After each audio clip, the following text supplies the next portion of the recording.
Marami pa raw nalalaman ang bagong testigong hawak ng PAOK tungkol po sa operasyon ng Pogo sa Porac, Pampanga. Detalye tayo sa ulat on the spot ni Salima Refran. Salima? Connie, pinalalakas nga ng testimonya ng bagong testigo ng Presidential Anti-Organized Crime Commission o PAOK ang investigasyon laban kay dismissed Mayor Alice Guo at sa koneksyon niya sa mga Pogo.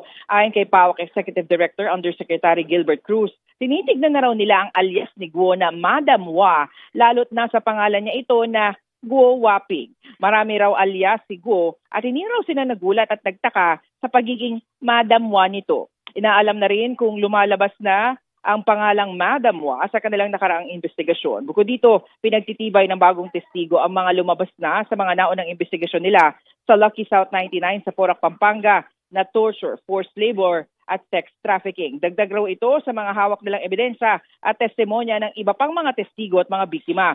Pero marami pa raw nalalaman ng bagong testigo sa mga ginagawa sa Lucky South 99, lalo't matagal rin siyang nagtrabaho dito. Yan muna latest malanga dito sa Pasay, Connie. Maraming salamat, Salima Refran.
Kapuso, para sa mga maiinit na balita, mag-subscribe sa GMA Integrated News sa YouTube. Sa mga kapuso naman abroad, subaybayan nyo kami sa GMA Pinoy TV at sa www.gmanews.tv.